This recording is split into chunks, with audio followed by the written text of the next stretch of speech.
This is your host, Sophie, from Awakenings with Sophie, where we take a modern spin on healing old wounds.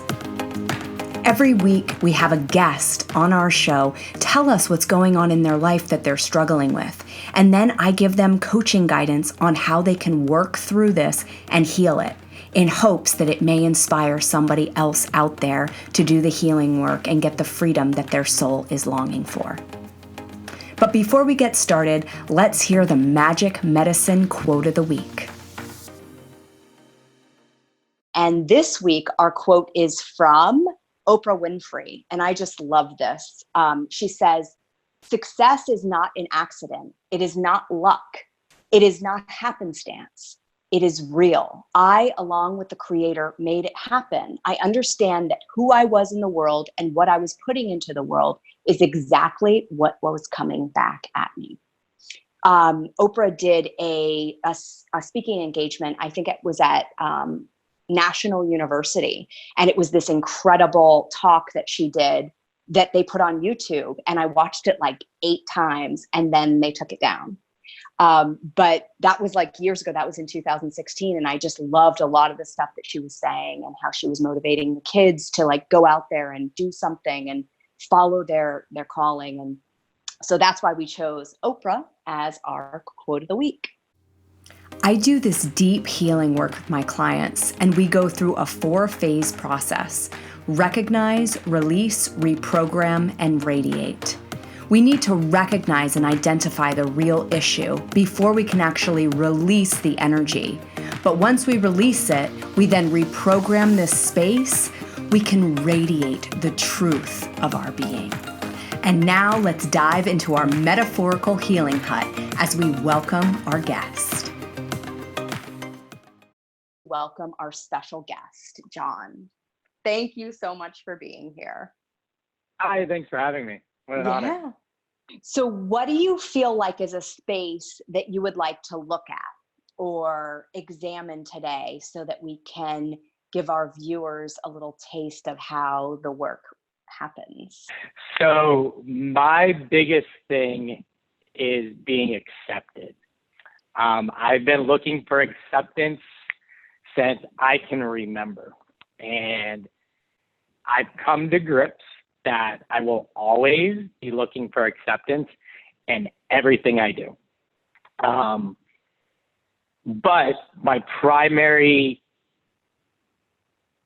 resource for being accepted is our Creator, Jesus Christ, for me.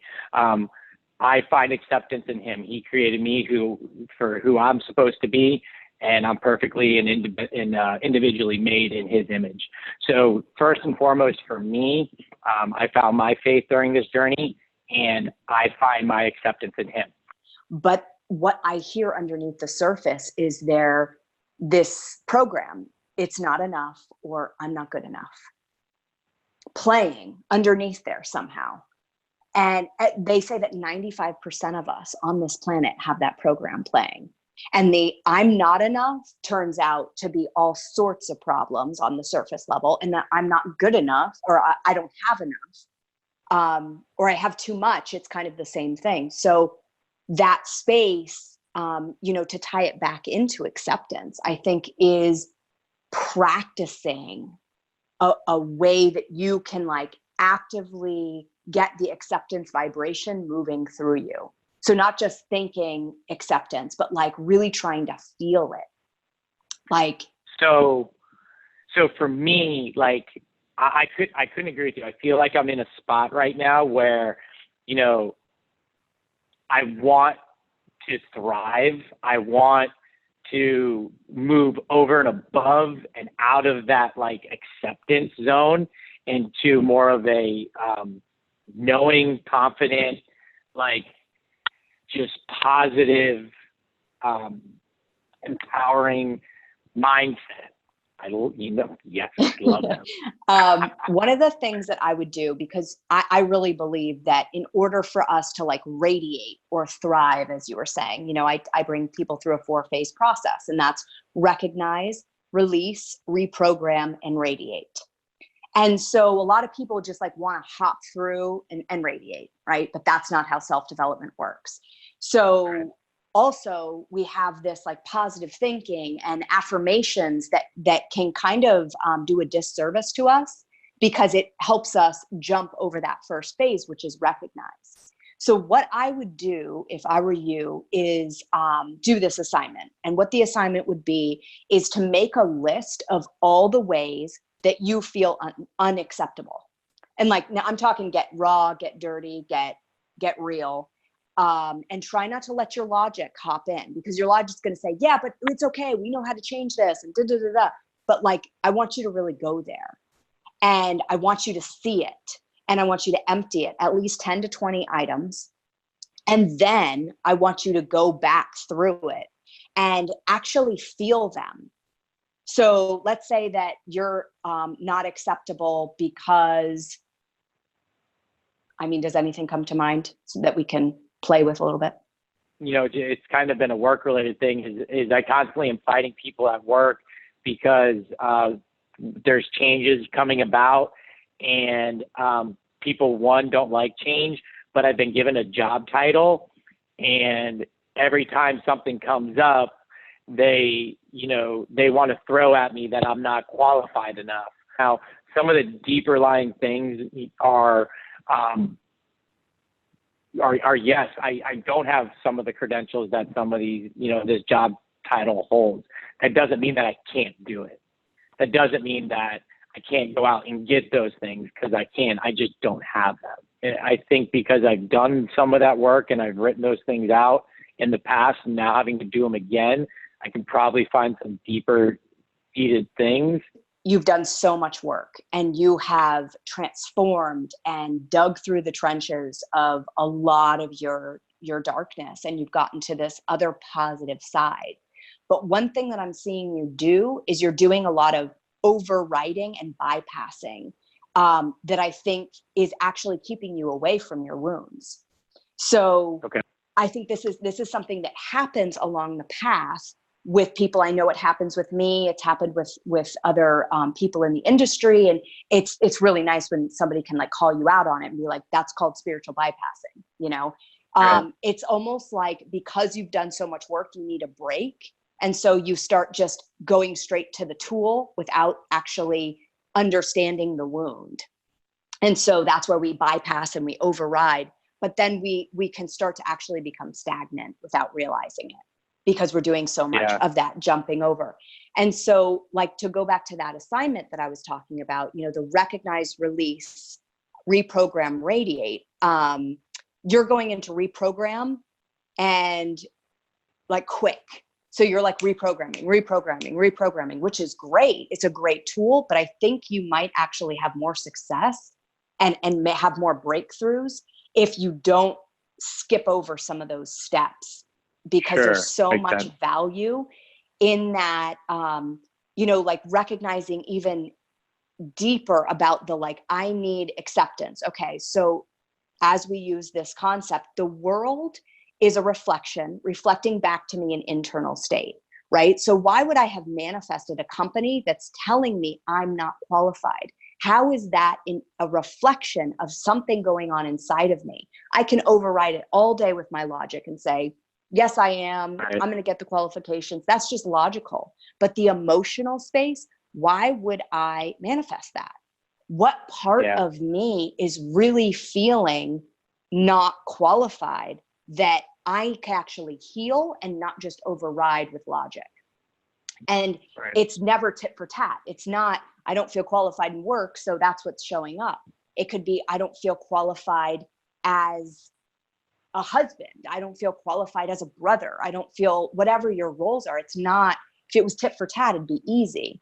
It could be, I don't feel qualified as an athlete, like I know I had that after, I played field hockey in college and my career ended poorly at the end. And I had so much healing to do around it. Actually, just even last year, I felt like there was field hockey wounds resurfacing, and I had to go back to those. I didn't feel good enough. I couldn't play the game at the speed at the collegiate level. Like, I had a lot of this stuff going on. And so I was seeing it starting to play out in my career, like the same thing.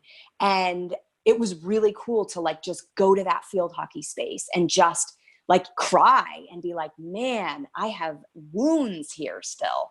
So that's why I say it's not always tit for tat, and that underqualified is showing up in your world as a message.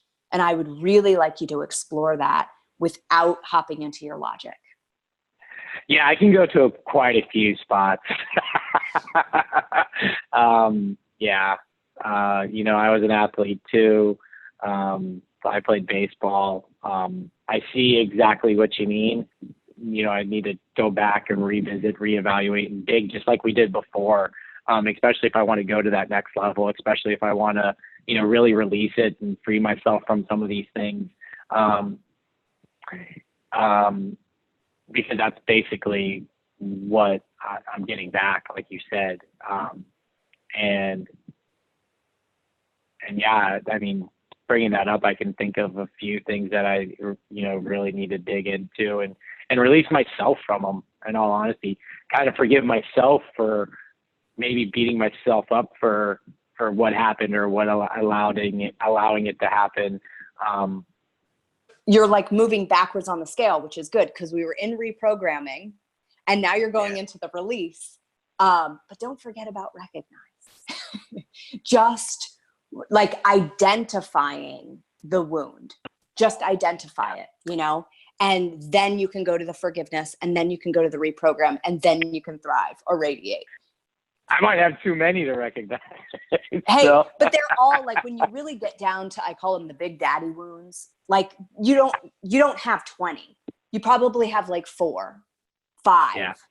We all do, but they're so deep that it's so effective to just like dive down and go into those spaces, so that you can have the and then going through the process, journaling, and then doing your forgiveness work, and then your reprogramming, and then the radiate. Yeah. So, I mean, just thinking back, just on top of my head is going back to like playing baseball and just, I mean, playing a game where failure is,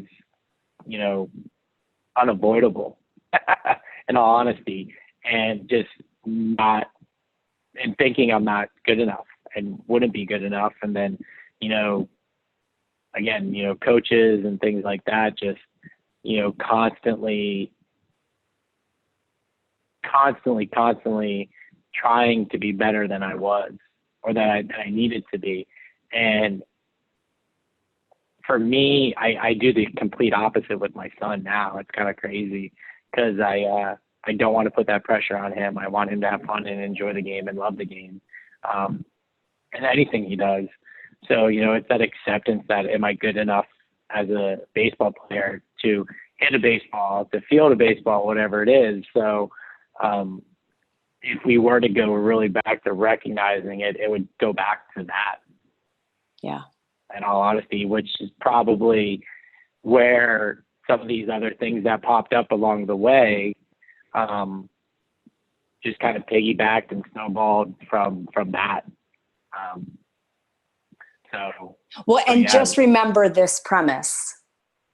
Your world is reflecting back to you an internal state that you're ready to heal. Right.